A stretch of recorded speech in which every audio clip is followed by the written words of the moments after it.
Hey, it's Eric G. Around the House is sponsored by Baldwin Hardware. For 75 years, Baldwin Hardware has been known for its first-class quality and craftsmanship in door and cabinetry hardware. As an alumnus of the Baldwin Hardware Design Council, I can say I have seen the details and quality from design to the finished product. If you're looking for a new style and old-world craftsmanship, I can tell you there is only one Baldwin Hardware. Check out what would look great in your home at baldwinhardware.com.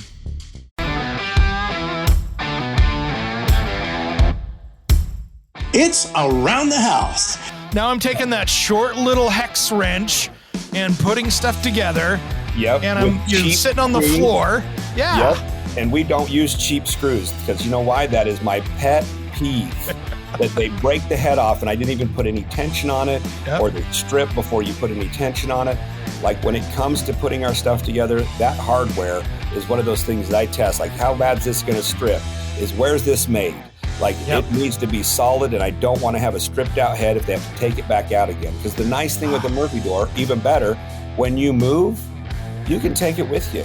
All of our doors are delivered to where they're universal. In-swing, out-swing, left or right hinge.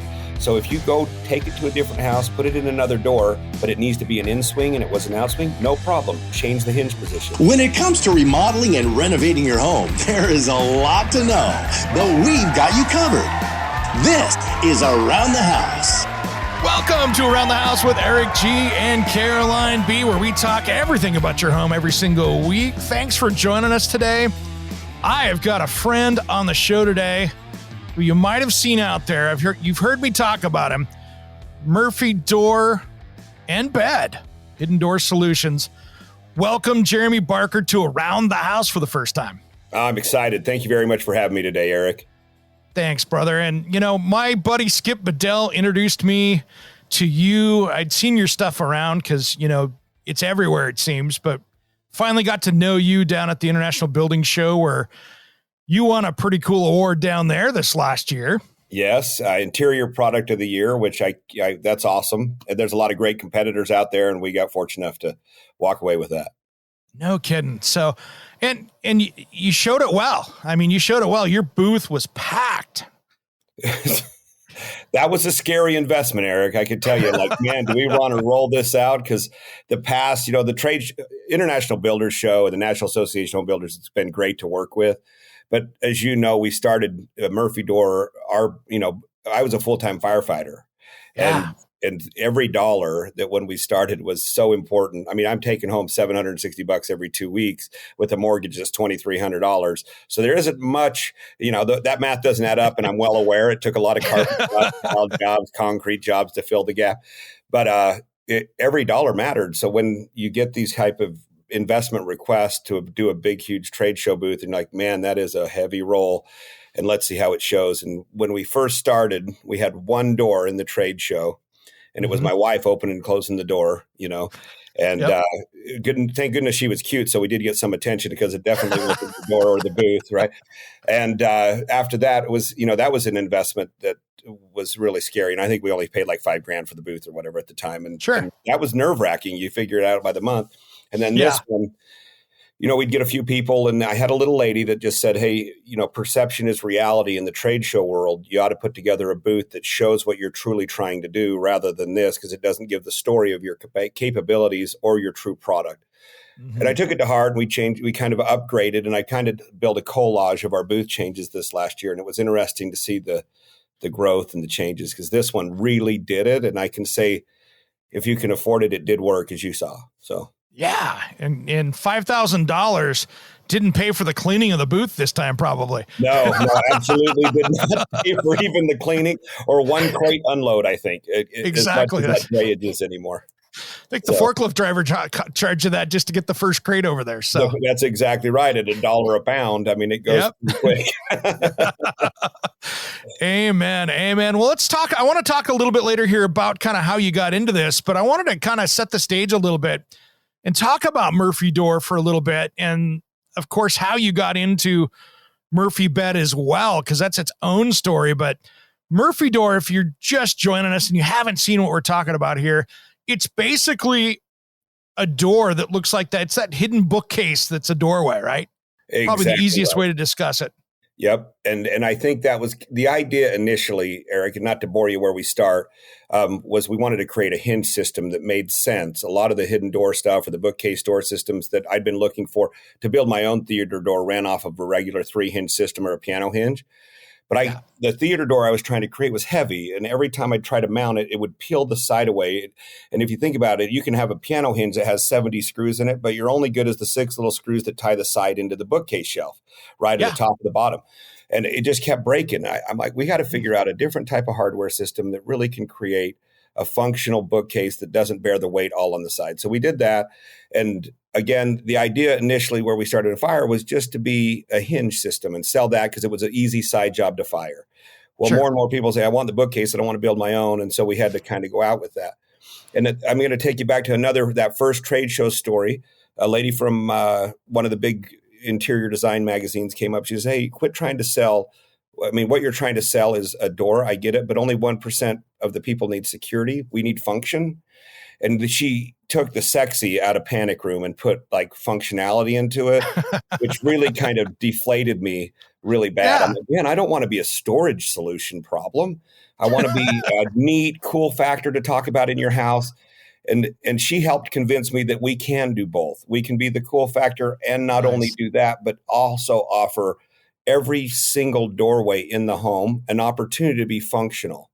So if you think about a standard 3-foot door in your house, you've got a slab that's taking up estimated 9 square feet, 7 to 9 square feet of your footprint, just so it can swing open and closed.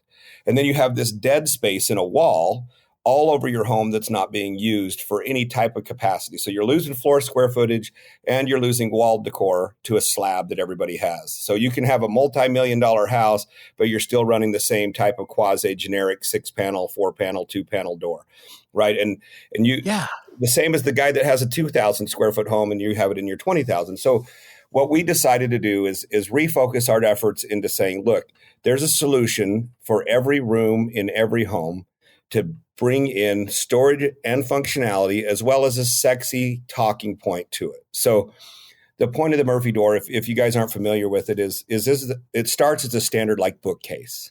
But what we've done is added options that you can make it be a bookcase, a shoe rack, a laundry hamper and a shoe rack. You can reverse it, put the mirror facing your bedroom or your bathroom, and then have the storage systems behind it. We can do gun system doors. We can do pull cue doors, wine rack doors. I mean, you let your imagination go. Whatever you can do in a cabinet, we can create a door that functions like your cabinet. Instead of having a fixed stationary piece that takes a footprint out of your floor, we can stick it in your dead wall space and create beauty, functionality, and have a talking point that people leave your house going, dude, did you see Eric's freaking door? That was crazy. Open it with your fingerprint, open it with a book. It doesn't matter. You can do whatever you want. So as a designer, I have used a whole bunch of different people's custom systems that they tried to do that was kind of how you first started out doing it.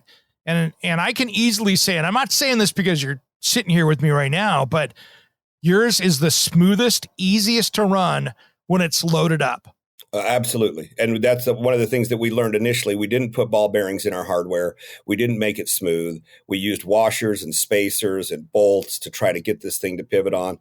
And at the time, the more we used it, the more sag we got, right? And then it got harder and harder to open. So we had to quickly come up with a solution that offered a ball bearing system on the bottom that where the weight sat, as well as one where the pivot pin that we insert is pivoting around. So now we're not wearing threads. We're not rubbing washers together and making them rough. And we don't want a caster, right? I mean, part of the idea and the sex appeal to this door is the fact that you can't see that black rubber wheel running across your carpet. This door can hold 300 pounds on top of the weight of the door. You can load it fully loaded with books, keep its rigidity, keep it square in the wall, as long as your wall's square. Now, keep in mind, a lot of people don't know how to frame, and there's also bowed 2x4. So we have that conversation quite frequently. Sure. But nonetheless, we can keep that sexy and make it so you're not having that take over the room. It blends into your story and theme, and only the people that you want to know that functions, you can tell them. If not, it is just a built-in system. It's a cabinet. It's whatever you want it to be. Yeah, it can look like just a typical built-in in the house that nobody has any idea that's what's in there. You know, it could be that mirror in the bedroom that people go, oh, that's a really cool built-in mirror. Right. And then you open it up and it's actually got your dirty laundry and your shoes inside. And there's Right a room inside behind it. Yeah. Think about a 36-inch door by a standard height creates Yep. 20 cubic feet of storage. Dude, and that's Isn't free that storage you didn't have to free? pay for. Not a nickel. And if you think about what you're spending per square foot on current homes these days, what you're wasting for door swing that's not bringing you any kind of benefit other than keeping you from seeing me change or letting you see my dirty laundry, right? We can do that and still make it look really, really good and bring both. And with the investment you're putting in, I think it's well worth looking at. And I'm not saying that just because I'm trying to sell it. Let me be forthright. I didn't have a Murphy door in my home, number one, because I probably couldn't afford it, until like the third year we were in business, right? And I thought they were cool to build and they were fun, but my wife had no desire to put one in. Right. She's like, I don't see where we'd use it. We don't need a hidden room. We can barely make our freaking electrical bill. Well, let me be honest. Sometimes I didn't. And then I'd have to put the garage door open or it wouldn't open. Right. Yep. Like, crap, we forget that bill. There's a pink tag on the front door. Oh, I hate that pink tag.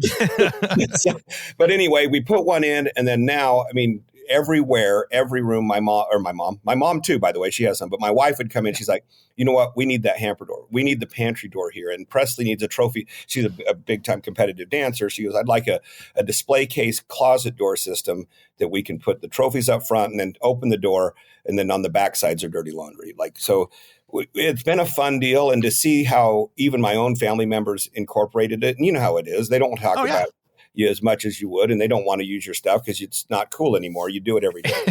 But now to see them use it and want it is kind of fun, you know? It's totally this. It's awesome. And I've run into that with my wife where hey, we're going to do this in the house. And she just kind of rolls her eyes at me and goes, yeah, I don't think we'll ever need that. I don't think we'll ever use it. And 6 months later, she doesn't know how we didn't have that in the she house. Wants another one for the other room, right? That's exactly how it goes. And, you know, I think that's what kind of brings value to the product when people use it. And not only are they not frustrated, but they're wanting to add more doors. And especially now where we have so many doors out there, we're approaching about 150,000 units out and around. Our competitor base, or not our competitor base, but our consumer base is becoming more and more repeat customers, which I didn't think would be an existing category. I didn't think that would be something we'd go after, but we're seeing more and more people that have had one door buy the second. And I think there's two reasons for that. One, the functionality. Two, the ease of installation, right? This door comes pre-hung in a jamb. It takes 6 screws to put it in, and that is it. You put some trim around it, 6 screws, just like a normal pre-hung door. And I think that's what scares people, right? Mm-hmm. They don't know how in the heck they're going to install a Murphy door. They've been so complex in the past to build a hidden door in your room, and you're hiring cabinet companies that are charging $5,000-$10,000 for a system that we can get out the door for, you know, $1,500, $1,200, depending on what you're doing, and up, of course, depending on how elaborate you want to go. But it's just 6 screws. You don't have to be a professional. We have instructions that are 3D and digital on your app, on the app on the phone. Like you can do whatever. It's simple. It's awesome. And you guys also do not just single doors. You've got French doors. You've got bifold surface mounts. You got a whole bunch of different stuff. Yep, we can do your double doors like you're saying. We can do a bifolding surface mount if you don't want it in front. Let's say you're trying to hide a gun safe in your house or some type of secure wall, even as dumb as, let's call it an electrical panel that's just always in the wrong room, in the wrong space. You're trying to decorate it. You're going to put some picture frame in front of it, which is against codes most of the time. This door we can put in front. You can bifold it out of the way. It looks like a bookcase. It can be as pretty as an armoire. And that thing just bifolds and smoothly rolls out of the way. The panel's right there. You can access it and close your door just fine. Like furnace rooms, water softeners, whatever that's in the wrong spot, you can hide simply with that.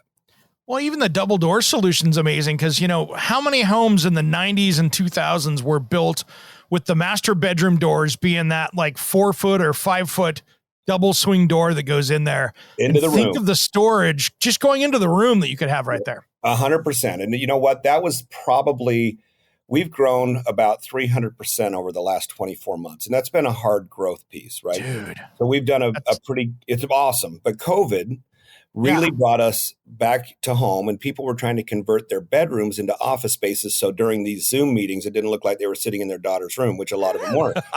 But if you, me included, right? So let's say as bad as I didn't listen to most of those regulations, but the first couple of weeks we sat there and we noticed more and more people taking out closets to put these bookcase systems behind them during a Zoom meeting. It made it look like their bedroom was their office space. And that was just an explosive. French door systems by far outsold every other category we had during those months. And 2 years before that, you would never have guessed that was going to be the case. Well, how would you, right? It was usually singular doors in the kitchen, in the bathroom, in the bedroom. Mm-hmm. But all of a sudden, these French door systems just exploded. And I'm like, what in the world's going on? And we started doing the customer surveys heavy because, one, we wanted to find out what was causing such growth factors. Two, why are they buying what they're buying? And so we started doing email follow-ups, phone call follow-ups in there. COVID, staying home, trying to make their office or their bedroom look like an office more. So that's awesome. Kind of fun. That's super fun. So let's take a sidestep before we go talking about more of the accessories and stuff and even the beds. But how did you decide to go from firefighter to a huge production company? How did you go? Okay. I mean, we talked about kind of how you kind of fell into this, but there's also a story there too, my friend. Yeah, there is. I can say that number one thing that all firefighters do, and it's unfortunate, but they can't really live on the singular wage. And I'm not speaking for big cities like LA and the cities that really have a budget that can afford a livable wage. But most of us out there are living on that, say, just under 50 or mid 50s. And in today's world, it's not much. So you're trying to raise a family and pay a car payment and a house payment. It's just not feasible. So we all have a second job or a third job. And usually you have a second fire job that you're using a part-time at another department. So you're living not only the 48 hours during that 6-day period, but you're also working another 24-hour shift at another place. And then you're doing, most of all the people around here do carpet or tile. Like that's a pretty popular second job in this for fire guys. Well, we didn't want to do carpet or tile, and I didn't want to do any more cement work, and I'm not great at it. And it just did, it was hard on your back, and it wasn't what I wanted to do on my time off. So no passion, it's not fun. Right. And then because of the level of non-cash that I had, I was doing my own basement. Right. Like, well, this would be fun. And I told my wife, I think this would be something that could sell if we could make it simple. Like there was no real solution anywhere that gave me the opportunity to go on and just order a system, find a hardware set that made sense. Like this will be something that I believe people are going to need. And I thought they'd need it faster than that. I mean, we've been at this for quite a while now, and I thought it was going to have a quicker adoption period. And it never is, right? It's always twice as long and costs twice as much to get people to understand what you're trying to say. But in the meantime, we designed this little hardware system that I had a local CNC shop come up with and build. And I thought, you know what, this will be super easy. Asked him if he'd be willing to package it and ship it out for me so I could still do my fire career. And then we could just have this guy fulfill, and I could do a little internet online business. We did it. The first year we did $30,000, nearly doubled my annual revenue. You know what I mean? Like, that wasn't a bad little side gig. But more and more people came in, and I thought, you know what? I think we can come up with a system where they were asking for a door to be made. And I have never built a cabinet, Eric. This is never something I've done. I'm not as good at that kind of stuff as you are. And I could truly say now I have, but then but it took a long time to get there. And, in the meantime, we said, hey, let's figure out a system. I met with another guy, Merrill Cabinets in Rigby, Idaho, and he helped me design a system that would make sense, that was really standard. Like we only did 80-inch doors, and we only did 24-inch, 30, 32, and 36, offered in 4 wood types. Keep it simple, stupid. And our prices at the time, we started around $3,000, right? Which, trying to pay him to do it. And he, by the way, also fulfilled the orders. Nice. So this was just a passive type income for us. Well, that was during the real last downturn in the economy is when we started, because it's always smart to start something. Dude, I'm the same person to that, though. Every single downturn, I look at it and go, all right, the doors are opening up. Let's roll. And it's people call me crazy for it, too. But that's when I could create my craziest stuff. Well, I wish I was when that things smart. Go down. Eric, it wasn't that forethought. It was just I want to do this business and didn't think about the economy going. And in the meantime, it kind of took off. Like when I say took off, it went from, 30,000 a year, so 2,500 a month. Next thing you know, we'd sell a couple doors a week. And now you're talking about a business that's doing 24,000 a year at that price tag. Well, Merrill Cabinets got really busy. So we had to find another guy to help us when the economy started to lift up again and kind of free up. They're like, man, we can't get it. Customers are waiting way too long. And we had no control of fabrication. So we found a closer one here in Kaysville, Utah at Trim Art. And they helped us really get some more production out. Well, then they got busy again and we got busier again. And we were running up to, I don't know, I think when we left them, we were doing about 50 units a week. And they just said, man, I don't have the time to do this. So we bought our own mill in 2016. Is when we first started doing all of our own production. Nice. So all of Murphy Door, by the way, and our beds are made 100% in the USA. So we have our hardware being made in the United States, in Utah here. We also have our doors being fabricated here in Utah and in Kentucky for the East Coast.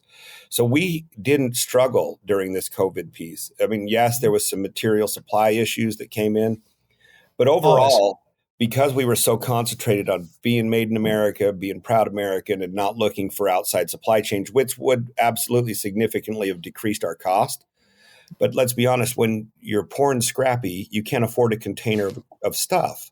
Right? Amen, so brother. Amen. We had to find different solutions that made it so I could buy one-offs, right? Yeah. And then that kind of went on. But it's evolved in just a simple bookcase system and all the way into what you're seeing today and where we've added the beds. And to be transparent on the bed piece, the new bed release that we had, Murphy bed is a generic. It's now considered public. It's the Kleenex, right? It is, right? So we trademarked back in 2012 Murphy Door, and we were able to get that through the U.S. Patent and Trademark Office as Murphy Door. Murphy Bed back in the day, when it started in 1879, was Murphy Door and Bed Company. Right. So we said, hey, look, we don't do beds and we're not doing beds right now. Well, we had to sit in that non-contested period for quite a while before we could even entertain it. Sure. So we could get through the non-contested. And we got through that. We were issued and registered our trademark. And then after that, we could start rolling. You got your foot in the door a little bit and you're like, all right, we're halfway there. We're halfway there. And then now we've able to add the bed piece, which also has a nice blend if you so choose to add the door pieces. And all keeping it right here. And I don't know if you had the opportunity to jump on our website, but it's super easy to configure. You're choosing your product by the inch. Just give us a rough measurements. We do all the math. You comes in, choose your wood, choose your color, choose your add-ons, choose all that stuff. So it's like ordering a sandwich, man. I mean, you can literally go through and order the door as easy as you can jump on like Jimmy John's and go, I'll take that. I don't want that. I need that. I need that. It's that simple. It's that simple. And I think it's even, I would just order DoorDash today because you know how our lives are. You can't. And I think it's even better than DoorDash. And our new website releases September 15th, which is even better. It'll take more into VR and AR and all this other stuff that's coming out. Right. So you'll be able to, in the long run, not this initial release, but our goal is you'll have your VR glasses. You'll be able to choose your door and change colors and put it in your room and see how it functions. But that's where this piece is going to go. In the meantime, we offer color pictures that you can see what it is you're actually ordering. And in DoorDash, when I just ordered El Pollo Loco, right? And it doesn't give me pictures of what rice I'm getting or that. And I'm like, man, I want this to be so transparent to the guy that isn't a carpenter, to the guy that, right now our customer base is pretty people that don't typically do it themselves all the time, right? Yeah. So they need to understand, I don't care what wood type it is. I like that wood look. I don't care what color that is. I want that color. I don't care what hinge. I need it to swing that way. So we try to use a picture selection process and have it walk through the process that matters. And the coolest part about that, Eric, is when they're doing it, it's actually programming our systems. So we've integrated our software using a couple different local software groups to where you putting in your order are actually programming our systems. Now, we do go through a final checkoff to make sure that you're not doing a crash, but we have soft stops that don't allow you to go too far. And the interesting piece is when people call up and say, hey, this order's measured wrong. We're like, well, they're not measured wrong or built different. I'm like, well, we didn't put it in. This is you, brother. You programmed our computer. Dude, I have designed these systems out. So I've got 30 years as an interior designer and specialize in kitchen and bath. So I have run large cabinet shops. I have worked in Yes, that that's right. integration of getting into that. I know that, okay, I got CNC drilling sequences that I have to put in of where the pins go and where the Yep. dado goes. And it is complex to get you through that. And I'm sure that was tough going from the buying cabinets out to, we have a building and I got to put machinery in here. And how do I get the machinery to even do this? So, you know what? I'll tell you what I did early that helped me a ton. Because like I said earlier, I'm not a cabinet guy. I'm Mm-hmm. not a manufacturing guy. And right now we're turning a door every 6 minutes. Whew. And that's a fully customized door Yep. built to your specs, your color. There's over 100 million SKUs that we run through this office. Right. And that's 100 million, not 100,000. Yes, Mm-hmm. I understand. But you take wood types, colors, swings, handles, locks, all the different things that can get, and you add the beds and the plywood versus MDF. And that's a whole different conversation. We have both. It really takes it in every, as you know, a CNC needs to know thicknesses. It needs to know all this. And so it does take an immense amount of data. What I didn't know is what I didn't know. And I went into this knowing I had no money I had no extra dollars to lose. Sure. I leaned heavily on extremely smart people. And what was nice about, and I'm sure it's like this in most states, but Utah loves to brag about Utah, build in Utah, doing that. And successful executives and owners are willing to help, right? So I was fortunate enough to reach out and say, hey, Don, you've been a COO of everybody, like in this Utah area. You are a king of manufacturing. Hey, Jeremy, you, another guy, you're incredible at marketing. And then, hey, Justin, this you've blown up retailers. How do you do it? And I took it, and rather than going with, I know everything and it's my money at risk and I'm going to make the final decision, I took a backwards approach and said, I know nothing. And your guys' advice is going to help me keep me from crashing. And you're going to help build it and take the advice of you guys so I can implement it. And now we have such an incredible board. I mean, we have Bill Hamlin, one of the executive VPs of Home Depot from the beginning under Arthur and Marcus, right? We have him, and then we have Don Blom, like I said, and then Nicole Beer, who was the CMO of Hewlett Packard North America, help us with our digital side, and John Porter, who has a huge customer service group. And I looked at the things I don't understand. Manufacturing, I don't know. I don't know digital internet marketing. I don't know how to manage employees at that level. I don't know how to do a lot of different things. Retail, like when you take on a bear like Home Depot, and we have Home Depot now, and we just finished up signing with Lowe's, and you're in these national chains, they're a whole different animal, and they can take you aren't they? broke. Yeah, they run you broke fast. So you need to know. And I think early on in my career, I was way too arrogant to be able to sit back and say, look, you can teach me something. Right. And now it's like, I look at them. We had a board meeting today, and I'm like, man, help me. And that's why it went a little long. We've got some paint drying issues in Kentucky where the humidity was so high this year. Yeah. What are we going to do to solve the problem? How do we fix the flow? Where's your puddles?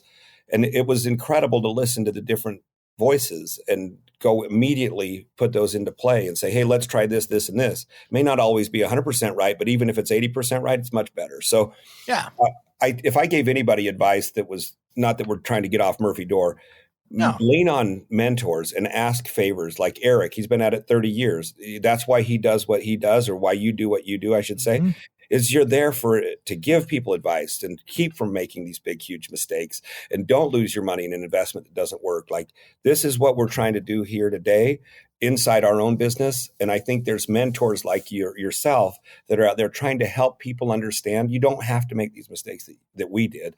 There's people there to help you. Amen, brother. And I spent probably 8 to 10 years of my career going around in the Seattle area, working with companies that were struggling, that were kitchen and bath companies like cabinet manufacturers, and trying to get them, creating systems for them. And that was the one big thing that had always put those companies in that bad position where I was going in to help them, was that they had an ownership group or an owner that didn't know, but thought they knew and didn't want to change.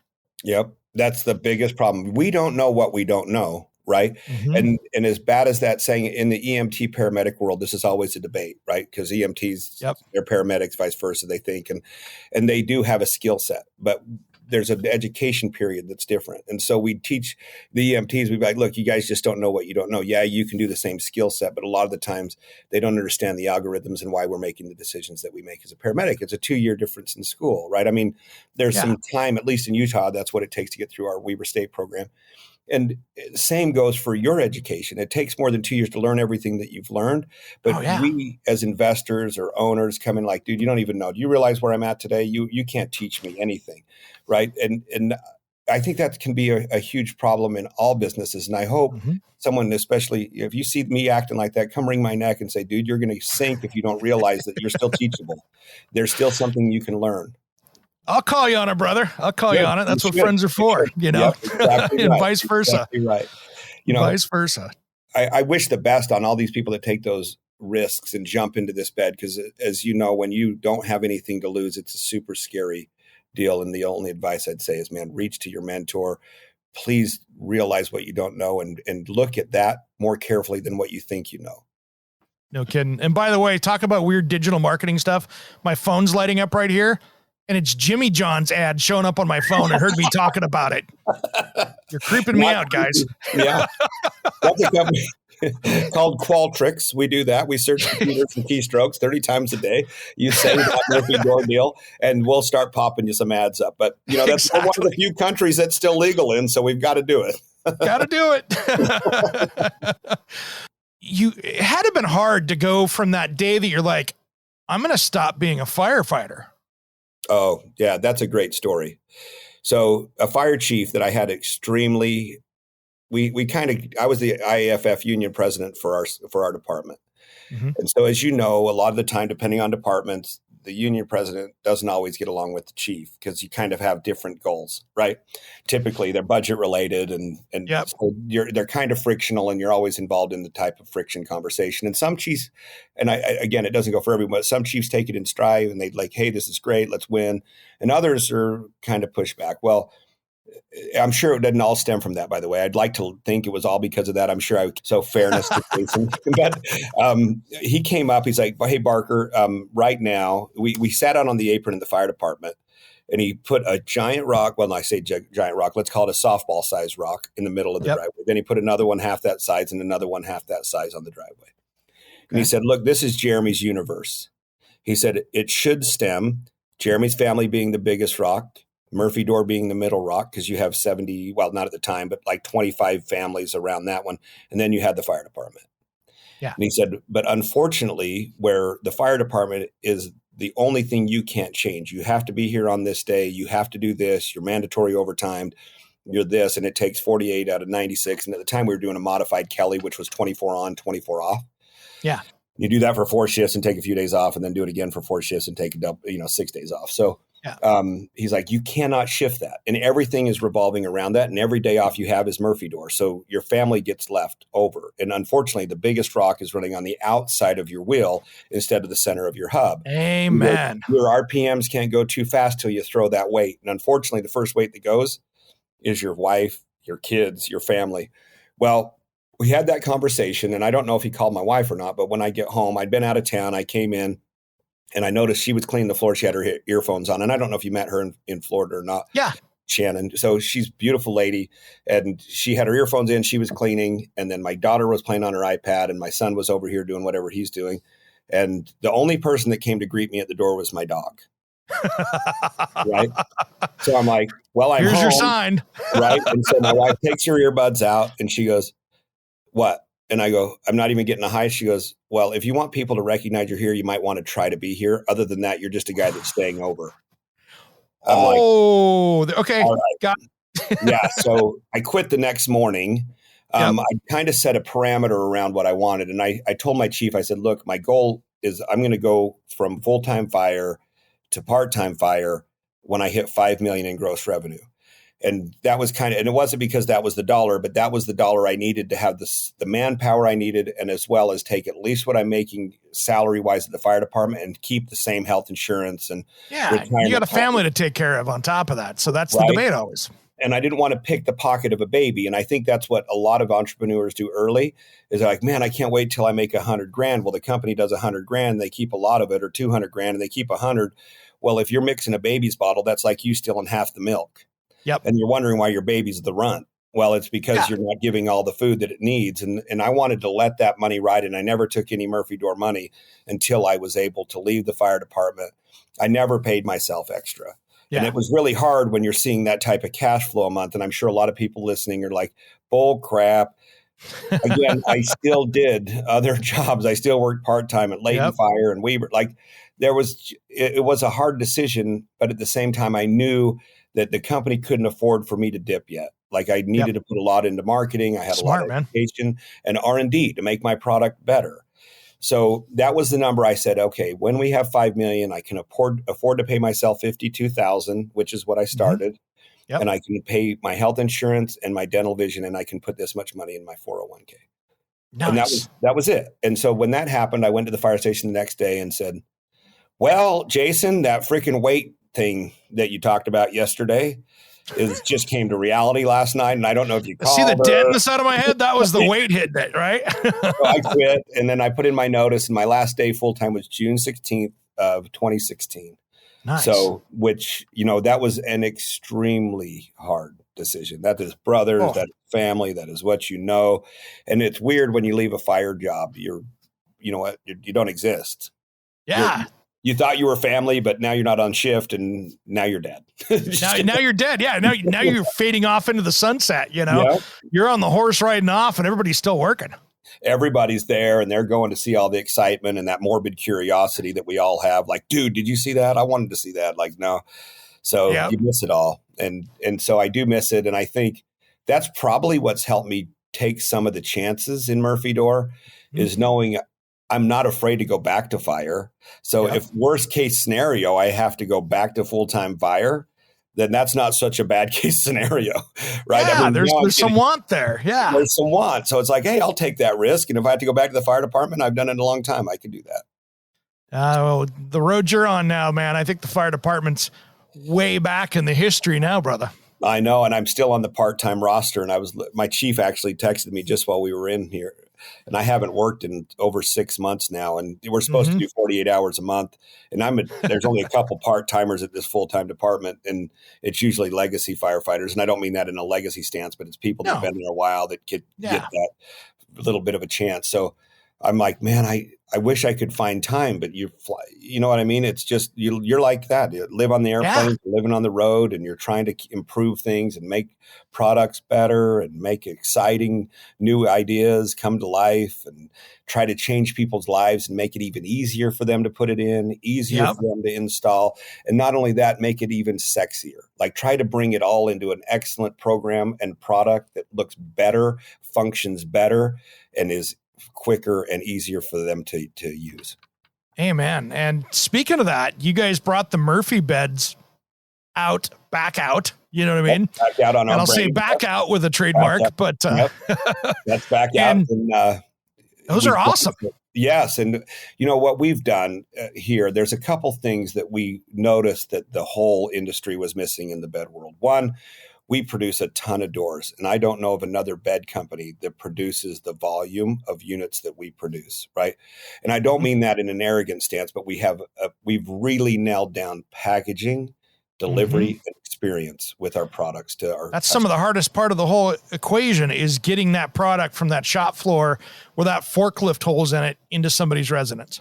That's a huge problem. And then on top of that, you have to think about the out-of-the-box experience. And here's the difficulty. When you start delivering these big king beds or queen beds with side cabinets, these things are so big, you can't really get them down a hall. So the downfall, and to be forthright, is there is some assembly required on site. Has to be, right? So it's kind of a knockdown in some aspects where they have to be, and then the other stuff could be put together or you just install it or put it in place. But what you think about it, Jeremy, how many people out in our audience right now have carried into an apartment, their house, that queen size bed up the stairs, that mattress, just the mattress. Yeah, let alone this giant frame functional, hardware set that comes through and is heavier than 4 of those mattresses. And then not only that, look how many times you've had to bend the queen bed around the corner to try to get it in the room. How are you Everybody's raising their hand. Yeah, every one of us. Typically, they're taller than the door. Like you're going to have some assembly, but what we've nailed is the hardware that we're using in assembly. The instructions on how we do it is all digital 3D. And it's really, really easy to put together. It's got to be better than the IKEA model. Like we have to make hardware that lasts, that is forever. We stand behind our product. We have a no argument position. So I'm not the moral police. And this was another maturation piece that we took at Murphy Door. Mm-hmm. When you're new and you're dealing with some of these small companies, and it's not saying anything negative, but they have to be careful on warranties because they can't afford a lot of them. Right? Yeah. So whether they decline your warranty or repair, and we were guilty initially, like, no, that was your fault. Right. And we had a meeting with one of our board guys. He said, hey, so since when are you the moral police? I go, what do you mean? He goes, so that you're deciding that customer's lying to you. I'm like, well, I'm not. He goes, well, when you decline these type of arguments, he said it's broken. You said it looks like you broke it. Are you trying to say they're liars, or are they just lying to you? Is it up to you? So we went to the position of like, now, if you call and say it's your fault, we're sending you a new product anyway. You just have to pay shipping. If it's our fault, we send you the product and we pay shipping. And it's like the only difference is shipping. Is it $25? Is it $10? Or is it a whole new door that costs you $200? It's like, look, we're going to replace it one way or the other. And I have to be forthright. Most of these people in the world today, as bad as the news makes it sound, they're freaking honest people. They're good people. And most people don't lie about it. If they come up and say, hey, look, this was damaged and I didn't notice when it got shipped. And unfortunately for freight carriers, you have to mark damaged or you have to put it on the ticket. Oh, yeah. Call within 24 hours. And some people, their house is under construction. The door's 3 months from being put in. They don't see it, right? So, well, if it fell on the construction site, so be it. But most of them are like, dude, I think it fell down when it was being moved. Now we're in a pickle. Do I have to pay the whole thing? I'm like, nope, we're going to replace that door. Nice. I know it was a $3,000 unit. We're going to do it for free. You just have to pay the shipping. We don't want to sit there and make it so it's a double negative for them. So we step up even if it's your fault, right? And we let them know we're warranting it anyway, my man. And I think that was a big, hard lesson. And you know what? Fortunately for us, we're running at about a 0.7% callback. Dude, that is great. I know of kitchen cabinet manufacturers that are celebrating 3%. Right. Well, we were well into 5s. When we first started, there was a lot of problems, lack of clarity, lack of understanding, lack of instructions that were properly done. And now we still have, and this is mind-blowing, but we have the exact same amount of customer service reps today as we did when we left Fire. Wow. And most of it is because of how clear our instructions and the availability of video response, right? You can look, we have an opportunity to chat in our website, or you can do a video conference call directly FaceTime with one of our reps. But before they even get there, you have YouTube, you have a video gallery of instructions on our website. You also have our Built app, BILT app. Yep. The software that everybody's using. We were their 4th customer, and now everybody has it. So that's an amazing thing. If you're a producer yourself or you're a manufacturer, that Built software is something that is a game changer. It answers those questions. It does the warranty response. It does everything, right? So it's enabled us to really focus on product and deal with customers that have a problem that can't be resolved on the phone. And it's not that we're trying to be cheap on customer service. Keep in mind, one of my board members owns one of the largest call centers in the U.S. So he's not afraid to give me some call center people if I need it. That's awesome. We're all in-house customer service. They're all located right here in Utah. They're all fluent in English. We do have some Spanish speakers as well. Sure. But ultimately, I think that's another key metric when you're looking at companies. Like how is their data? How is their information? And honestly, how good is the delivery of the product? Does it sound? And Yeah. can I do it without having to call? And I think we've done a dang good job of improving that experience out of the box. Like, yes, there is some assembly, which is frustrating for everyone. Believe me, I hate it that I went down to RC Willey, a big furniture place the other day, paid 400 and I guess that's irrelevant, but I thought expensive money for a kitchen chairs, and you buy 10 of them. And guess how they came? Broken down. Unassembled. I'm Yep. like, wait a second. I did not go to Amazon for this. I went to RC Willey and I chose some of your nicest kitchen chairs, and not that they're the most expensive, but some of their nicer ones in the set, and they came unassembled. Are you freaking kidding me? Now I'm taking that short little hex wrench and putting stuff together. Yep. And you're sitting on the floor. Yeah. Yep. And we don't use cheap screws because you know why? That is my pet peeve. That they break the head off, and I didn't even put any tension on it, or they strip before you put any tension on it. Like when it comes to putting our stuff together, that hardware is one of those things that I test. Like, how bad is this going to strip? Where's this made? Like, it needs to be solid, and I don't want to have a stripped out head if they have to take it back out again. Because the nice thing with the Murphy door, even better, when you move, you can take it with you. All of our doors are delivered to where they're universal. In swing, out swing, left or right hinged. So if you go take it to a different house, put it in another door, but it needs to be an in swing and it was an out swing, no problem. Change the hinge position. Already templated in the door. Oh, you want it to be on the right hinge instead of a left hinge? That's okay. Flip it to the template on the other side of the door. You're good to go.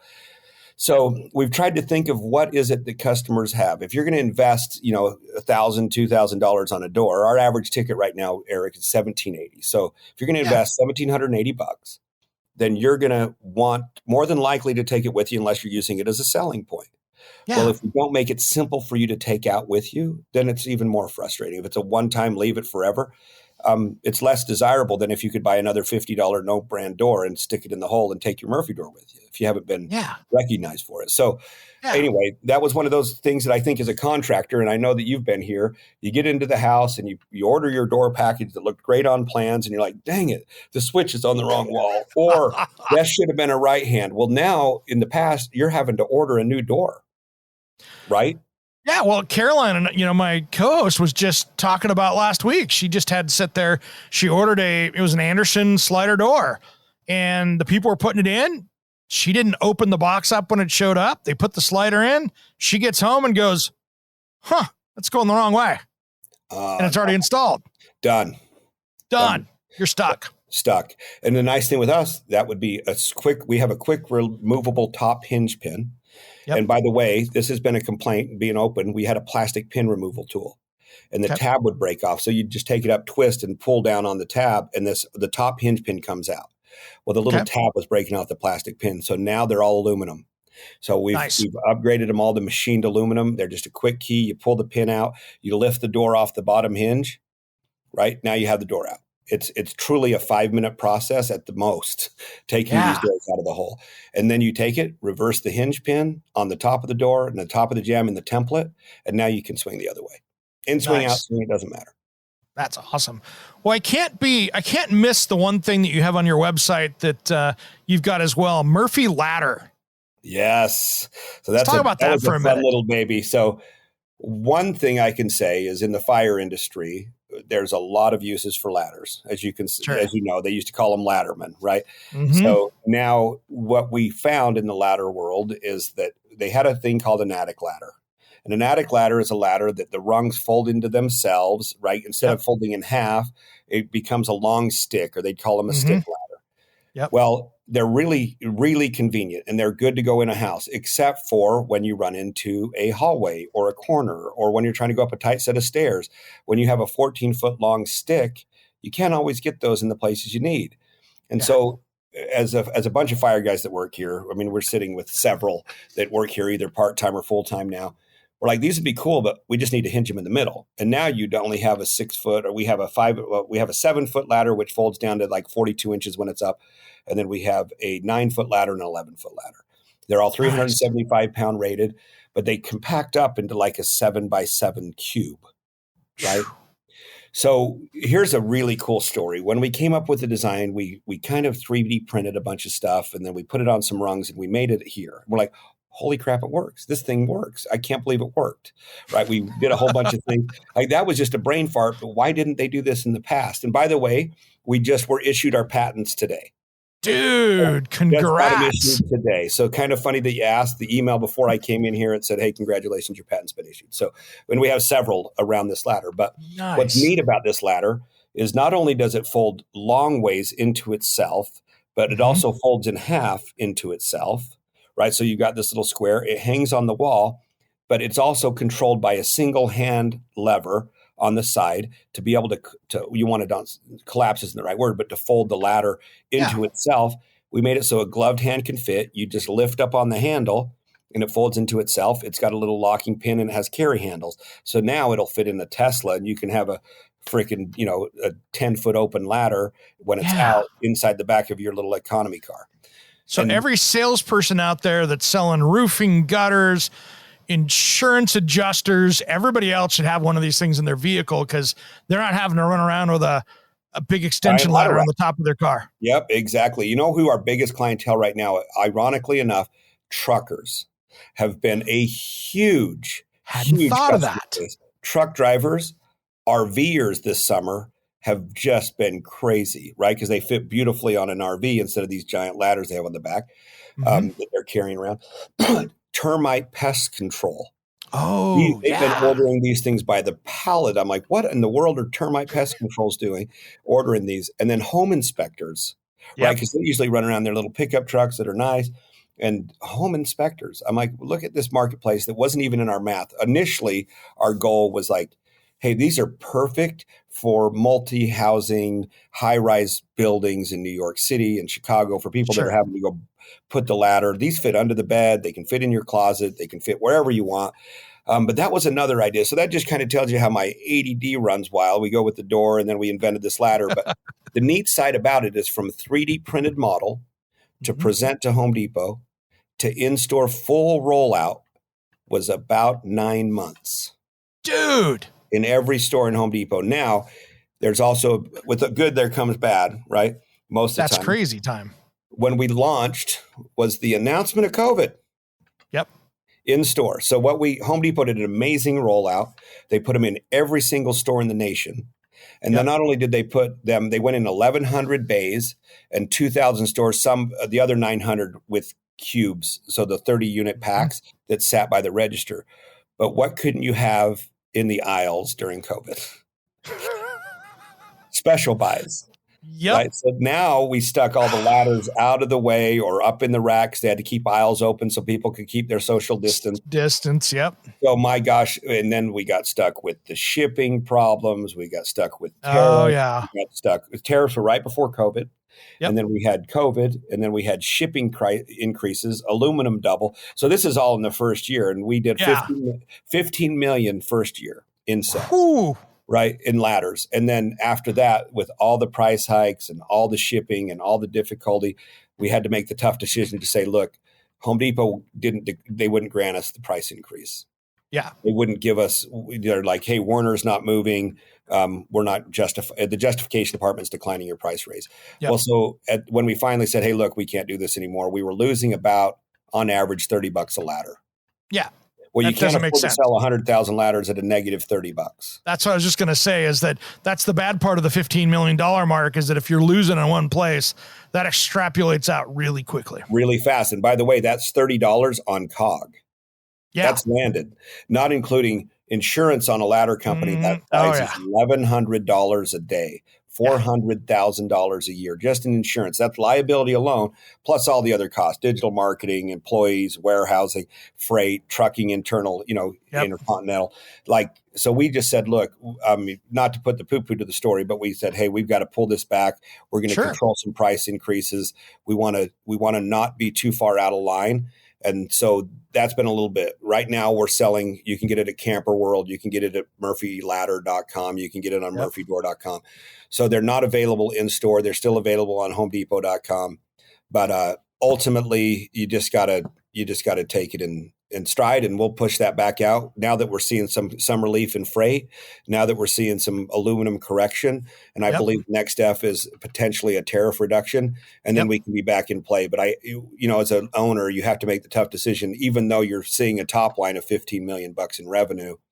It doesn't. Yeah, but when you see 15 million in revenue and all of a sudden you're going, wow, I got 14.5 in hard costs just right out the door. It's like, wait a minute. I wish that was the hard cost. It was more like 17.5 in hard costs. I know it. I was trying to be nice to you. So. Yeah, no, I'm still crying over that. So let's be Yep.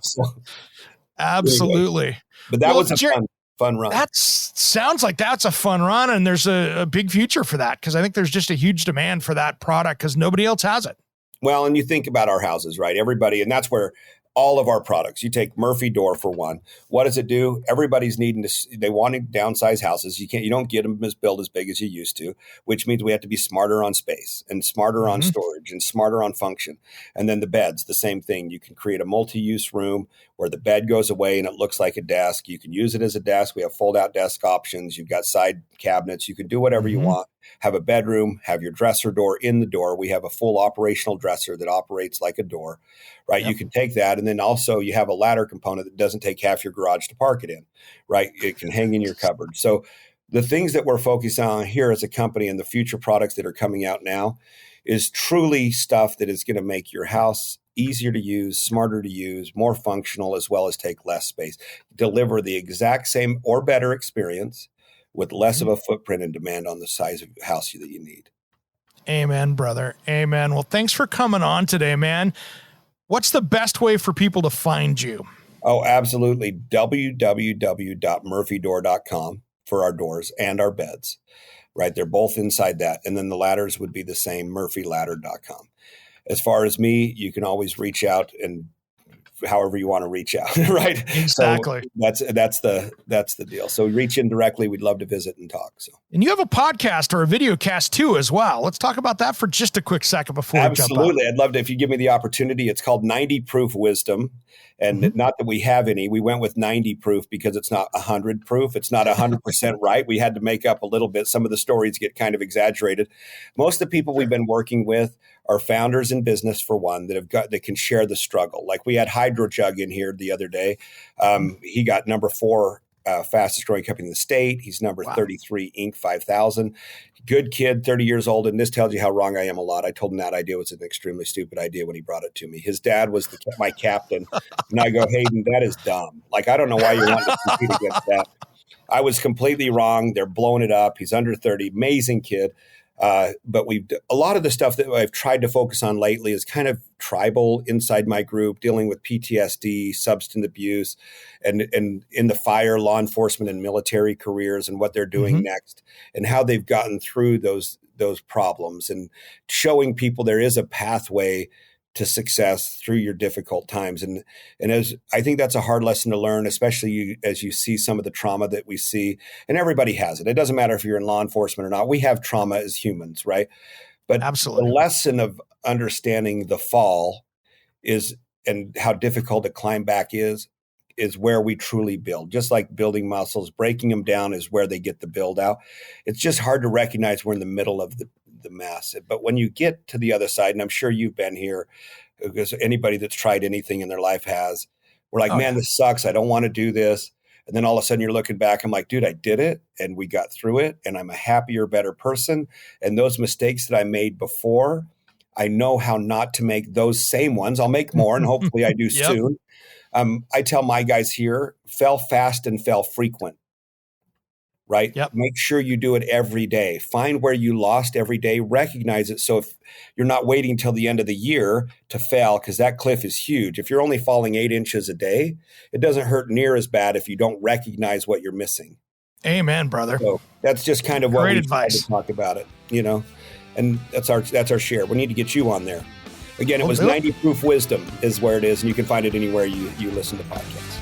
All right, brother. Jeremy Barker, thanks for coming on today. murphydoor.com. Appreciate it, man. You're awesome. Thank you so much for having me, Eric. You have a wonderful day. Thanks, man. I'm Eric G, and for Caroline B, you've been listening to Around the House.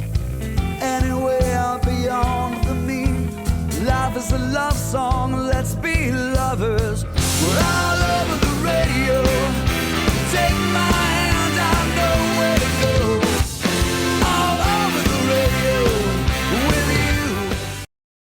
it's Eric G. from Around the House. Are you planning a decking or siding project this year?